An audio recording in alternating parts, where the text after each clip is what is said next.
Kinikwento ko ho sa Facebook bago magsimula ang ating palatuntunan ang buhay-buhay ko sa isang liblib na puok about 54 kilometers mula sa Naga City and about 4 kilometers mula sa poblasyon. Doon sa sityo ng Bungleo kung saan sa likuran ng aming bahay ay isang malawak na ilog at napakaraming kugon.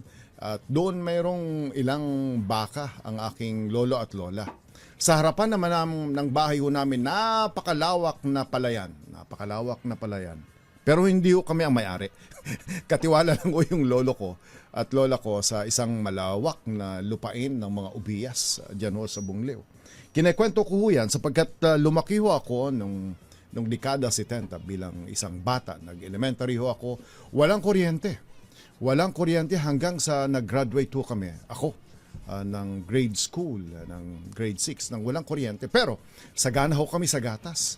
Sapagkat nung panahon na yon ay kinekwento ko mayroong baka at may kalabaw at kukunin yung gatas diretso mula sa suso at ilalagay sa bidol. Yung bidol ho ay bidol oil can. Kapag natapos na lilinisan, ginagamit ng tabo, minsan baso, lalagyan ng tubig, lalagyan ng bigas, panukat ng bigas. Pero may mga pagkakataon na yon ang nilalagyan ng gatas ng kalabaw. Pagka umuusok-usok pa at mainit-init pa, ililipat ho yan sa baso at sasabihin ng aking lolo, Indoy, inumin mo na.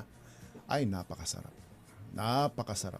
Wala mang pera sa panahon na yon, wala mang sagana sa material, pero dahilan sa gatas ng kalabaw at gatas ng baka, palagay ko nagkaroon ng laban yung mga kababayan namin doon sa maliit na yon.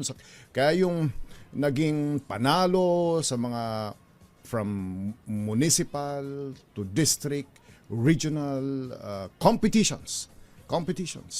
Bicol region from 1980 to 1984 ay mula ho doon sa bayan ng lugar na yon, sapagkat siguro dahil sa nakakainom ng madalas na gatas ng kalabaw.